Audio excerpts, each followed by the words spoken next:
사람을 만나면 어리숙하게 보여라. 본성이 보인다. 이런 본성은 못된 사람이다. 세상을 살아가며 수많은 사람들과 마주하게 됩니다. 가족, 친구, 동료, 이웃, 그리고 우연히 만나는 사람들까지 각자 다른 마음을 품고 서로 다른 목적을 가진 채로 만나게 됩니다. 그런데 많은 사람들이 실수하는 것이 있습니다. 처음 만나는 순간부터 자신의 모든 것을 드러내려 한다는 것입니다. 자신이 얼마나 똑똑한지, 얼마나 많이 아는지, 얼마나 성공했는지를 보여주려 했습니다. 하지만 이것은 현명하지 못한 처신입니다. 부처님께서 가르쳐 주신 지혜 중에는 상대를 먼저 관찰하라는 가르침이 있습니다. 사람의 마음은 깊고 복잡합니다. 겉으로 보이는 모습과 속마음이 다른 경우가 대부분입니다. 어떤 이는 친절한 미소 뒤에 계산을 숨기고 어떤 이는 따뜻한 말 속에 독을 감춥니다. 그렇기에 처음부터 모든 것을 드러내서는 안 됩니다. 오히려 어리숙해 보이는 것이 지혜로운 방법입니다. 어리숙해 보일 때 상대는 방심합니다. 진짜 모습을 드러내기 시작합니다. 가면을 벗고 본성을 보여줍니다.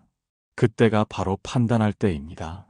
그 사람이 과연 믿을 만한 사람인지, 함께 시간을 보낼 가치가 있는 사람인지를. 만약 그 본성이 탐욕스럽거나 이기적이거나 악의적이라면 주저하지 말고 거리를 두어야 합니다. 정이 들기 전에, 깊은 관계가 되기 전에, 상처받기 전에 말입니다. 이것을 세상에서는 손절이라고 부르지만 사실은 자신을 지키는 지혜로운 선택입니다.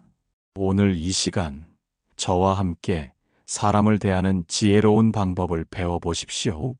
어떻게 하면 상대의 진짜 모습을 볼 수 있는지, 언제 관계를 정리해야 하는지, 어떻게 하면 현명하게 사람들과 지낼 수 있는지를. 진정한 지혜는 모든 사람을 사랑하는 것이 아니라 사랑할 만한 사람을 구별하는 능력에 있습니다. 일부 어리숙함이라는 가면 뒤에 숨은 지혜. 세상에는 두 종류의 어리숙함이 있습니다. 진짜 어리숙함과 가짜 어리숙함. 무지에서 오는 어리숙함과 지혜에서 나오는 어리숙함. 진짜 어리숙한 사람은 모르기 때문에 어리숙합니다. 하지만 지혜로운 사람의 어리숙함은 다릅니다. 알면서도 모르는 척하는 것입니다. 이것은 매우 깊은 처세술입니다. 노자께서 말씀하신 우둔함의 지혜가 바로 이것입니다. 아는 자는 말하지 않고 말하는 자는 모른다고 하셨습니다. 처음 만나는 사람 앞에서 자신의 모든 지식을 자랑하는 것은 어리석은 행동입니다. 상대가 어떤 사람인지도 모르는 상황에서 자신의 약점까지 드러내는 셈이기 때문입니다. 하지만 어리숙해 보이면 어떻게 될까요?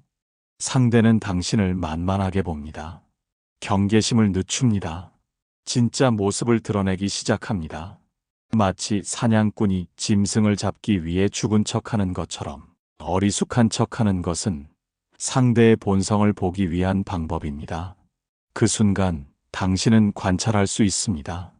그 사람이 약한 사람을 어떻게 대하는지, 자신보다 못하다고 생각하는 사람에게 어떤 태도를 보이는지, 이익이 없는 관계에서는 어떻게 행동하는지를.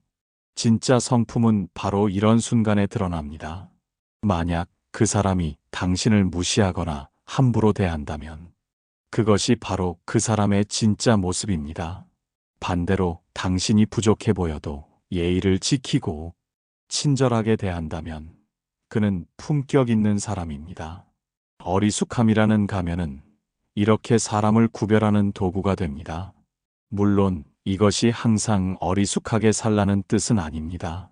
상황에 따라 지혜롭게 사용하는 것입니다. 새로운 환경에 들어갔을 때, 처음 만나는 사람들과 관계를 시작할 때, 상대의 진위를 파악하고 싶을 때, 이런 순간에 어리숙함이라는 가면을 쓰는 것입니다. 그러면 상대의 마음속 깊은 곳까지 들여다볼 수 있습니다. 그리고 그 정보를 바탕으로 현명한 판단을 내릴 수 있습니다. 어리숙함은 약함이 아닙니다. 오히려 강함입니다. 자신을 낮춤으로써 상대를 높은 곳에 올려놓고 그 높은 곳에서 떨어지는 모습을 지켜보는 것입니다. 2부. 사람의 진짜 모습을 보는 눈. 사람의 진짜 모습은 언제 드러날까요? 편안할 때가 아닙니다. 오히려 방심했을 때, 긴장이 풀렸을 때, 진면목이 나타납니다. 처음 만났을 때는 모두가 가면을 씁니다. 좋은 인상을 주려고 애쓰고 최선의 모습을 보여주려 노력합니다. 하지만 시간이 지나면서 조금씩 본 모습이 드러나기 시작합니다. 특히 당신이 어리숙해 보일 때 상대는 더 이상 연기할 필요를 느끼지 않습니다. 그때 나타나는 모습들을 주의 깊게 관찰해야 합니다. 첫 번째로 봐야 할 것은 약자에 대한 태도입니다. 식당에서 직원을 어떻게 대하는지, 택시기사에게는 어떤 말투를 쓰는지, 자신보다 지위가 낮은 사람에게는 어떻게 행동하는지. 진짜 인품은 이런 순간에 드러납니다. 두 번째는 이익이 없는 상황에서의 모습입니다. 당신에게서 얻을 것이 없다고 판단했을 때 어떤 태도를 보이는지 살펴보십시오. 갑자기 시큰둥해지거나 무관심해진다면 그것이 그 사람의 진짜 모습입니다. 세 번째는 화가 났을 때의 반응입니다. 작은 일에도 쉽게 화를 내는지, 자신의 감정을 어떻게 조절하는지, 다른 사람의 실수를 어떻게 받아들이는지. 화가 날 때야말로 사람의 본성이 가장 적나라하게 드러나는 순간입니다. 네 번째는 돈과 관련된 상황에서의 행동입니다. 작은 돈이라도 계산할 때 어떻게 하는지, 이익을 앞에 두고 어떤 선택을 하는지, 손해를 볼 상황에서는 어떻게 반응하는지. 돈 앞에서의 모습이야말로 그 사람의 진짜 가치관을 보여줍니다. 다섯 번째는 비밀을 대하는 태도입니다. 다른 사람의 비밀을 함부로 떠벌리는지, 신뢰를 지킬 줄 아는지, 입이 가벼운지 무거운지. 비밀을 지키지 못하는 사람은 결코 믿을 수 없습니다. 여섯 번째는 자신의 잘못에 대한 반응입니다. 실수했을 때 솔직하게 인정하는지, 변명부터 늘어놓는지, 책임을 다른 사람에게 떠넘기는지. 이런 순간의 반응이 그 사람의 인격 수준을 말해줍니다. 이 모든 것들을 관찰하려면 시간이 필요합니다. 그래서 처음부터 깊은 관계를 맺어서는 안 되는 것입니다. 충분히 관찰하고 충분히 확인한 후에 관계의 깊이를 결정해야 합니다.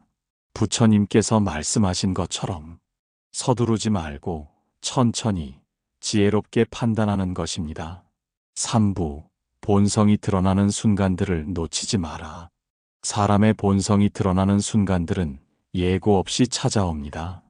평소에는 아무리 완벽한 가면을 써도 어느 순간 그 가면이 벗겨지는 때가 있습니다. 그 순간들을 놓치지 말아야 합니다. 그것이 그 사람을 판단할 수 있는 가장 정확한 정보이기 때문입니다. 첫 번째 순간은 급하거나 다급한 상황입니다. 시간에 쫓기거나 예상치 못한 문제가 생겼을 때 사람들은 평소의 예의나 체면을 잊고 본 모습을 드러냅니다. 이런 때 상대방이 어떻게 행동하는지 지켜보십시오.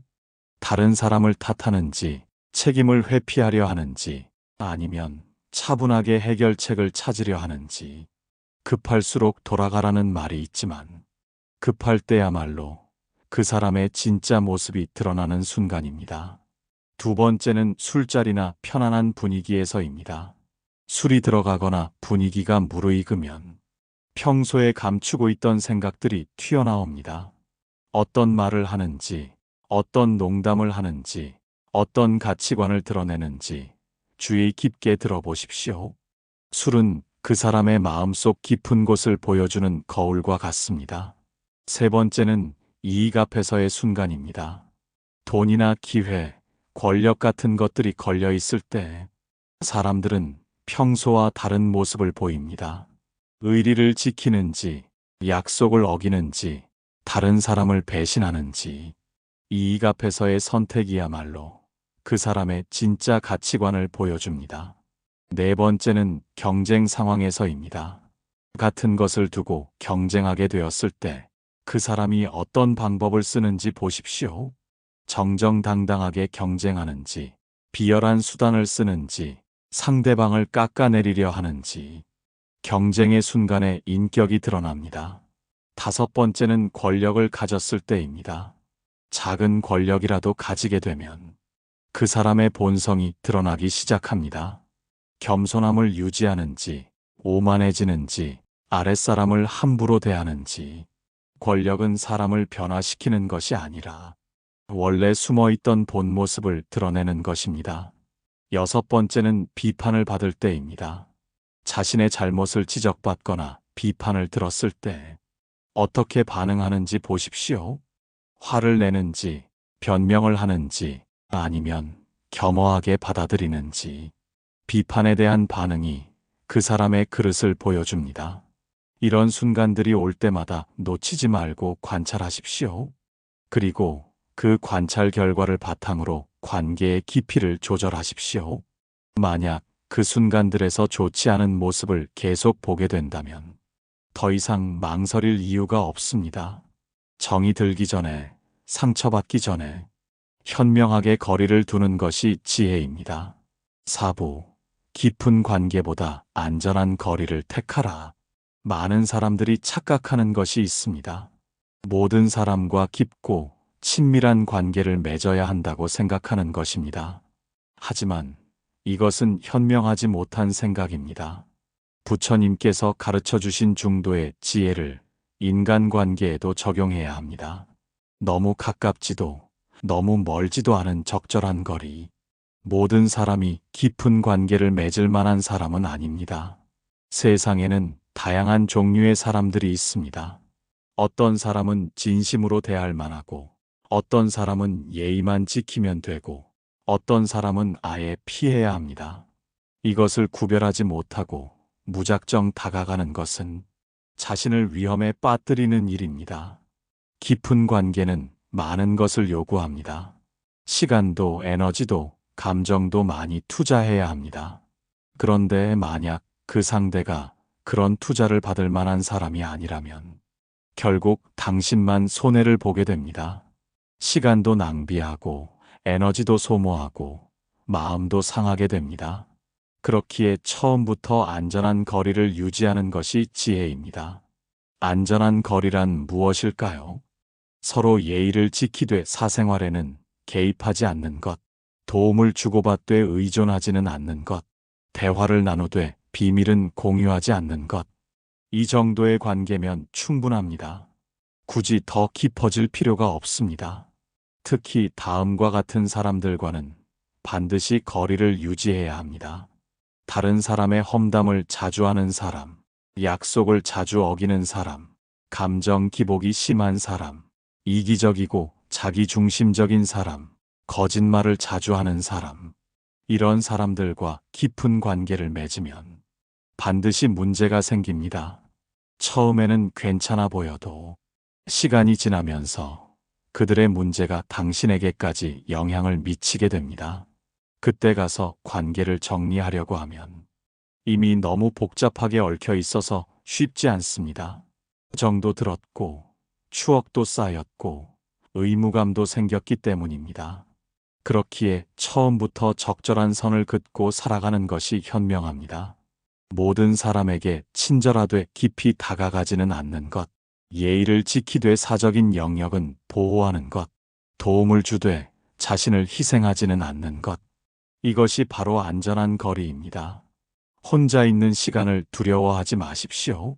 외로움을 피하려고 좋지 않은 사람들과 시간을 보내는 것보다 혼자서라도 평안하게 지내는 것이 낫습니다. 진정한 관계는 억지로 만들어지지 않습니다. 자연스럽게 서로를 존중하며 형성되는 것입니다. 5부. 손절의 용기가 주는 평안. 손절이라는 말을 들으면 차갑고 냉정하다고 생각할 수 있습니다. 하지만 때로는 이것이 가장 자비로운 선택이 될 수 있습니다. 자신에 대한 자비이기도 하고 상대방에 대한 자비이기도 합니다. 맞지 않는 관계를 억지로 이어가는 것은 양쪽 모두에게 고통입니다. 당신도 스트레스를 받고 상대방도 부담을 느낍니다.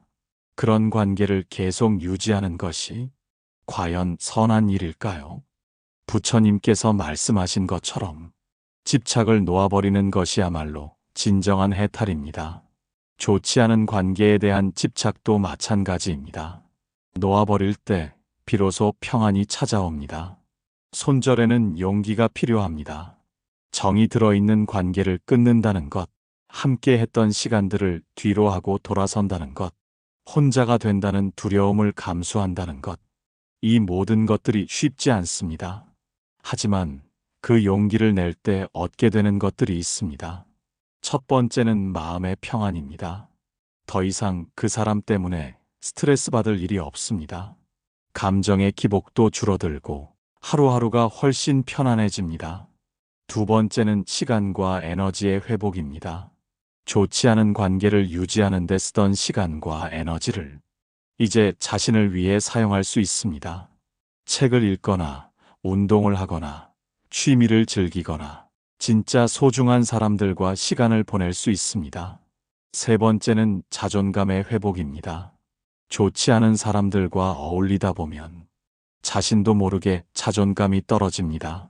하지만 그런 관계들을 정리하고 나면 다시 자신을 존중하게 됩니다.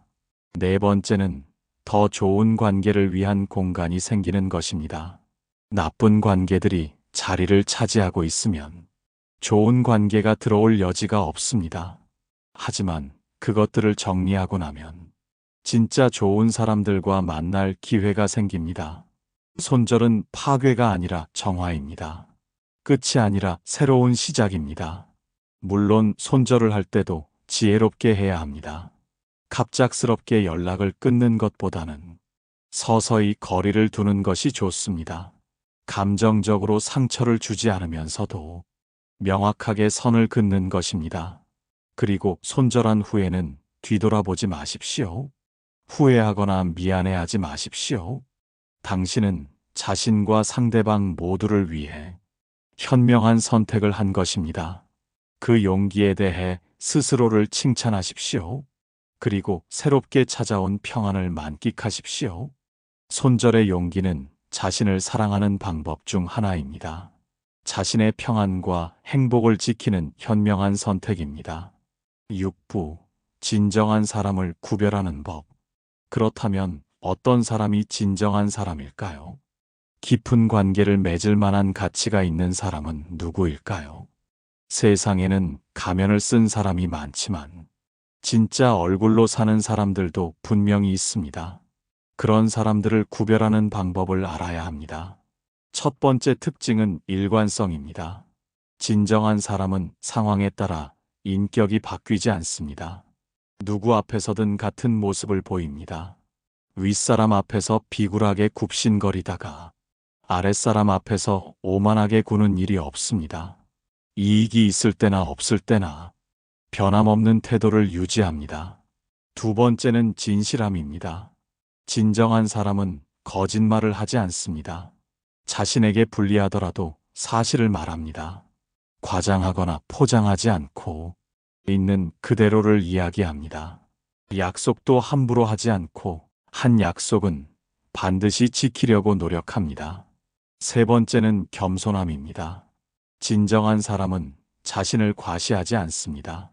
많이 알아도 아는 척하지 않고 많이 가져도 자랑하지 않습니다. 오히려 배우려는 자세를 가지고 있고 다른 사람의 의견을 존중합니다. 자신의 잘못을 인정할 줄 알고 사과할 줄도 압니다. 네 번째는 배려심입니다. 진정한 사람은 자신만 생각하지 않습니다. 상대방의 입장을 이해하려고 노력하고 어려운 상황에 있는 사람을 도우려 합니다. 작은 것 하나라도 나누려고 하고 고통받는 사람을 그냥 지나치지 않습니다. 다섯 번째는 책임감입니다. 진정한 사람은 자신의 행동에 대해 책임을 집니다. 실수했을 때 변명하지 않고 잘못된 결과에 대해서도 회피하지 않습니다. 맡은 일은 끝까지 해내려고 노력하고 중도에 포기하지 않습니다. 여섯 번째는 감사하는 마음입니다. 진정한 사람은 작은 도움에도 진심으로 감사합니다. 당연하다고 여기지 않고 모든 것을 은혜로 받아들입니다. 불평불만보다는 감사를 먼저 표현하고 긍정적인 에너지를 주변에 퍼뜨립니다. 일곱 번째는 성장하려는 의지입니다. 진정한 사람은 현재에 안주하지 않습니다. 계속해서 배우고 발전하려고 노력합니다. 자신의 부족함을 인정하고 더 나은 사람이 되기 위해 끊임없이 노력합니다. 이런 특징들을 가진 사람을 만났을 때는 조금 더 마음을 열어도 됩니다. 하지만 그렇다고 해서 처음부터 모든 것을 털어놓아서는 안 됩니다. 여전히 적절한 거리를 유지하면서 천천히 관계를 발전시켜 나가는 것이 지혜입니다. 진정한 사람들은 많지 않습니다. 그렇기에 만났을 때 더욱 소중히 여겨야 합니다. 7부 현명한 고독이 주는 자유. 많은 사람들이 혼자 있는 것을 두려워합니다. 외로움을 피하기 위해 좋지 않은 사람들과도 어울리려 합니다. 하지만 이것은 현명하지 못한 선택입니다. 나쁜 사람들과 함께 있는 것보다 혼자 있는 것이 훨씬 낫습니다. 부처님께서도 홀로 수행하시며 깨달음을 얻으셨습니다. 고독은 두려워할 것이 아니라 받아들여야 할 선물입니다. 현명한 고독이란 무엇일까요? 그것은 단순히 사람들을 피하는 것이 아닙니다. 자신과 진정으로 마주하는 시간을 갖는 것입니다. 혼자 있을 때 비로소 자신의 진짜 모습을 발견할 수 있습니다. 다른 사람의 시선이나 기대에 휘둘리지 않고 순수한 자신의 마음을 들여다볼 수 있습니다. 고독한 시간 속에서 얻을 수 있는 것들이 있습니다. 첫 번째는 내면의 평화입니다. 다른 사람들과 함께 있으면 항상 신경 쓸 것들이 많습니다. 눈치도 봐야 하고, 기분도 맞춰야 하고, 대화도 이어가야 합니다. 하지만 혼자 있을 때는 그런 부담이 없습니다. 오롯이 자신만을 위한 시간을 가질 수 있습니다. 그 고요함 속에서 진정한 평화를 발견하게 됩니다. 두 번째는 자기 이해입니다. 혼자 있는 시간 동안 자신을 깊이 들여다볼 수 있습니다. 자신이 무엇을 원하는지, 무엇을 두려워하는지, 무엇이 행복을 주는지 알게 됩니다. 이런 자기 이해가 있어야 올바른 선택을 할 수 있습니다. 세 번째는 창조적 에너지입니다. 고독한 시간은 창조의 시간이기도 합니다. 새로운 아이디어가 떠오르고, 새로운 관점을 갖게 되고, 새로운 꿈을 꾸게 됩니다. 다른 사람들의 목소리에 묻혀있던 자신만의 목소리를 비로소 들을 수 있게 됩니다. 네 번째는 진정한 자유입니다. 혼자 있을 때야말로 진정으로 자유로워집니다. 누구에게도 맞출 필요가 없고 누구의 기대에도 부응할 필요가 없습니다. 하고 싶은 것을 하고 먹고 싶은 것을 먹고 쉬고 싶을 때 쉴 수 있습니다. 이런 자유로움을 한번 맛보면 다시는 억지로 사람들과 어울리고 싶지 않게 됩니다. 다섯 번째는 감사하는 마음입니다. 혼자 있다 보면 평소에 당연하게 여겼던 것들이 얼마나 소중한지 깨닫게 됩니다. 따뜻한 집이 있다는 것, 건강한 몸이 있다는 것, 평안한 마음이 있다는 것, 이 모든 것들에 감사하게 됩니다. 물론 가끔은 외로울 수도 있습니다. 하지만 그 외로움마저도 받아들이는 법을 배우게 됩니다. 외로움은 나쁜 것이 아닙니다. 자신과 더 깊이 만나게 해주는 기회입니다. 현명한 고독을 통해 얻은 내적 힘과 평안이 있다면 진정으로 좋은 사람들과 만났을 때 더욱 깊고 의미 있는 관계를 맺을 수 있습니다. 고독을 두려워하지 마십시오. 오히려 그 고독을 사랑하십시오. 그 속에서 진정한 자신을 발견하고 진정한 자유를 만끽하십시오.